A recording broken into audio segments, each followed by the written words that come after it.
Baik, selamat malam. Nama saya Gena Novan dari Prodi S1 Informatika dengan 11S24004. Di video praktikum ke-7 kali ini, saya akan menjelaskan tentang lanjutan dari atau pengembangan dari kode to-do list yang sebelum-sebelumnya telah kita lakukan. Di video kali ini atau di praktikum kali ini, kita telah belajar mengenai exception. Jadi kita gunakan ini tentang sebagai apa ya? Exception itu adalah sebuah seperti kesalahan atau error yang terjadi saat program dijalankan gitu, saat runtime. Jadi tujuan utama kita kembali review sebenarnya.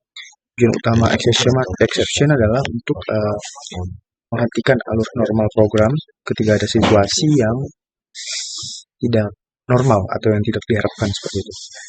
Jadi misalnya pembagian dengan 0, itu akan ada exception di bagian itu. Untuk program-program yang lain ya, contoh yang lain. Lalu contoh yang lain adalah ketika nilai tidak valid, dia akan menghasilkan output tentang exception ini juga. Dan juga ketika file tidak ditemukan gitu, dan yang lain-lain itu akan exception. Jadi dengan exception handling ini, kita bisa mengontrol bagaimana program kita bereaksi terhadap kesalahan yang bukan, tetapi kesalahan itu bukan crash atau kesalahan dari program tersebut. Jadi mari kita lihat program kita, masuk saja ke programnya saja ya. Jadi di video ini menunjukkan bahwa kelas itu berada di dalam package bernama exception ini. Lalu tujuannya apa sih kita buat dalam package exception ini? Agar kodenya itu lebih terorganisir dan mudah digunakan saat di proyek besar seperti itu. Misalnya kita bisa punya package lain seperti service, model yang seperti itu sama dengan package exception dan controller dan lain-lain seperti itu. Lalu ada di sini public class invalid input exception, extend runtime exception. Jadi sini apa sih? Di sini kita membuat kelas baru yang bernama kelas itu adalah invalid input exception seperti itu. Jadi tetapi kelas ini juga mewarisi dari kelas si runtime exception. Nah, artinya si invalid input exception ini adalah custom exception atau exception buatan sendiri dari kita gitu. Lalu kenapa sih harus mewarisi si runtime exception ini? Jadi ada dua tipe besar exception di Java, yaitu check exception yang saya tahu, dan yang itu adalah dia harus ditangani dengan try catch atau throws. Contohnya dia IOE seperti IOE exception dan SQL exception. Lalu ada juga yang kedua itu yang kita gunakan di sini adalah uncheck exception. Jadi runtime exception itu ya, biasa katakan lain juga gitu. Itu tidak wajib ditangani secara eksplisit. Contohnya ketika ada null pointer exception, arithmetic exception seperti itu. Jadi dengan mewarisi runtime exception ini menjadi uncheck, sehingga tidak perlu ditulis di deklarasi metode throw seperti itu. Jadi digunakan untuk kesalahan akibat logika atau dari input si penggunanya gitu. Jadi ketika ada kesalahan input dari si penggunanya, itulah makanya kenapa kita menggunakan si runtime exception ini atau uncheck exception ini, bukan dari sistem eksternalnya seperti itu. Lalu di sini kita ada untuk membahas tipe konstruktornya ya, yang berada di baris 4 sampai baris ke-6 seperti itu. Jadi di public invalid input exception string message ini inilah tipe konstruktor ini menerima pesan kesalahan berupa message saat exception itu dibuat. Lalu super message di sini apa? Itu adalah memanggil konstruktor dari runtime exception agar pesan tersebut itu disimpan di kelas si induknya seperti itu. Lalu dengan begitu, ketika exception dilempar atau di throw new invalid exception, input itu tidak valid, dia akan menghasilkan input tidak valid seperti itu. Pesan ini biasanya akan ditampilkan ke si pengguna bahwa ada kesalahan input dari si pengguna, itu dia akan muncul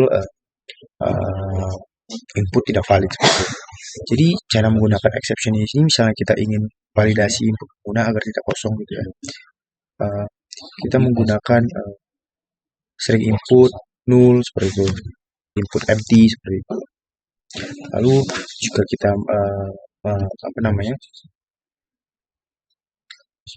error, dia akan menghasilkan input tidak boleh kosong seperti itu. Apa sih kelebihan menggunakan si custom exception ini? Dia akan lebih mudah dibaca dan dipahami. Karena namanya itu invalid input exception, jadi otomatis dia langsung menjelaskan, kita membaca langsung tahu oh ini program menjelaskan jenis kesalahannya gitu. Kita juga mudah untuk debuggingnya, susunan error bisa dikustomisasi sesuai dengan kebutuhan kita dan lain-lain seperti itu. Dan bisa reusability, jadi exception ini bisa digunakan di banyak kelas yang berbeda seperti itu. Kenapa sih kita harus menggunakan exception ini dan apa sih perbedaannya dengan exception biasa? Dari segi aspeknya itu jenisnya itu dia check exception, dan harus ditangani dengan sedangkan kalau runtime exception seperti input exception, dia uncheck exception. Dia harus ditangani dengan try catch atau to throws. Exception biasa itu harus, kalau runtime exception itu tidak wajib seperti itu. Jadi untuk kesimpulannya adalah invalid input exception ini adalah sebuah custom exception yang dibuat dengan mewarisi si time exception yang ada di sini. Extend ini kan artinya pewarisan seperti yang diwarisi. Exception itu digunakan untuk menandai input yang tidak valid, baru memberikan fleksibilitas dan kejelasan dalam menangani kesalahan logika dalam pemrograman. Seperti itu. Saya kira untuk exception, pembahasan untuk exception itu sudah cukup ya. Kita akan masuk ke perubahan selanjutnya, itu yang berada di to do view saja. Untuk di to do view ini sebenarnya tidak terlalu banyak, tetapi kita akan import dari si invalid input exception ini ke dalam si view-nya agar bisa terus bekerja. Jadi di sini adalah struktur umum program ya, seperti umumnya package view, import dari manapun, public class, to do ini seperti biasanya. Untuk metode utamanya di sini ada view show to do ya. Antara view show to do, nah ada di sini. Ada yang seperti biasanya ada penampilkan menu, tambah, ubah, seperti itu menu-menunya. Lalu ada di sini menampilkan daftar to do. Saya kira tidak perlu dijelaskan lebih dalam lagi ya, karena tetapi di sini ada perubahan sebentar. Di sini ada perubahan di bagian sini. Nah, ketika input itu tidak valid, dia akan dilempar invalid exception dan ditangani di blok catch seperti itu. Dikatakan seperti itu. Setelahnya exception ditangani, program itu tidak berhenti, tetapi hanya kan kalau kita misalnya error dari programnya, program itu otomatis berhenti seperti itu. Tapi setelah ditangani exception ini, program itu tidak akan berhenti, tetapi hanya menampilkan pesan dan melanjutkan menu seperti itu. Lalu untuk sebentar, untuk kita akan membahas try to do service.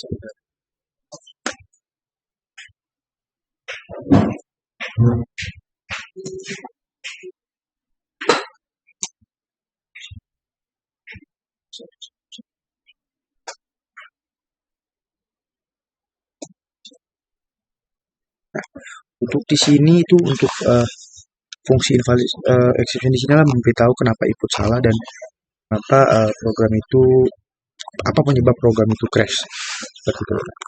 Akan dilempar ke invalid input exception. Lalu untuk menghapus to do juga ada sebentar.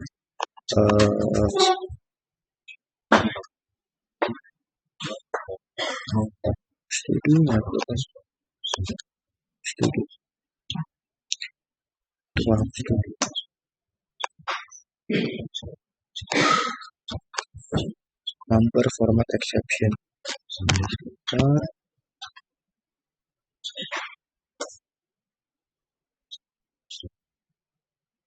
Exception string.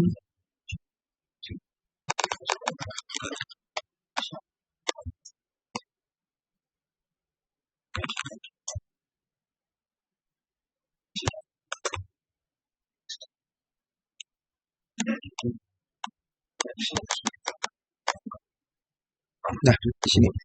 Jadi jika input itu bukan angka, nah maka exception itu akan dilempar dan ditangkap pesan error. Pesan errornya itu apa? Nah, inilah pembaruan to do itu dibatalkan seperti itu. Seperti itu. Void exception title. Public void exception title. Exception. String title.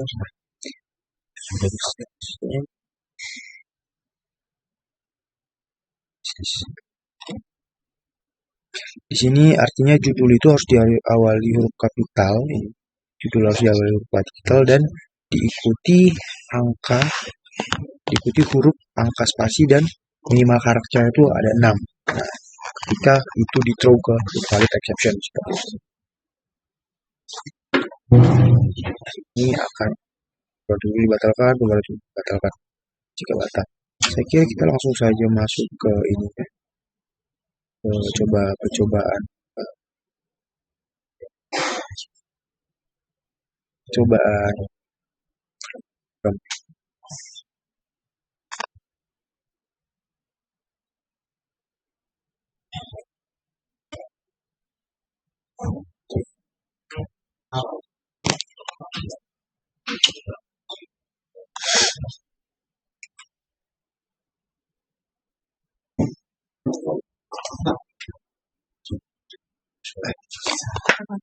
mari kita coba.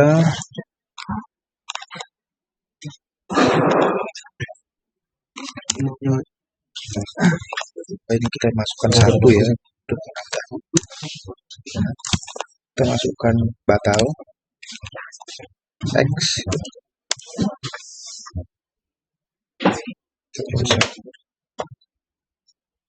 Kita menampilkan data itu belum tersedia. Lalu kita coba satu lagi. Lalu kita pilih A. Pilih A saja. Ini akan dilempar ke exception itu. Judul harus dimulai dengan huruf kapital seperti itu. Lalu satu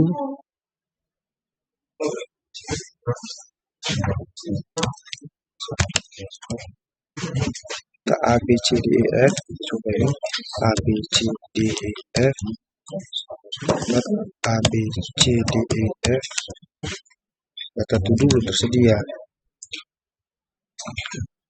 Coba satu lagi, 1 3 4 5 6 2 3 4, data belum tersedia. Nah, ini harus dimulai dengan huruf kapital. Lalu kita coba satu lagi, kita A B C D E F, coba. Belum selesai bertambah dan ini berhasil dan ini datanya belum selesai. Kita coba satu lagi, A B C D E F def ini kita coba. Nah, menambah lagi ya daftar tuduhnya. Kita coba nomor 2.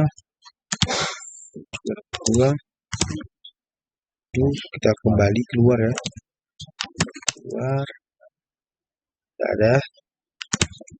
Lalu kita dua lagi sampai 3 kali. Coba ya, ubah.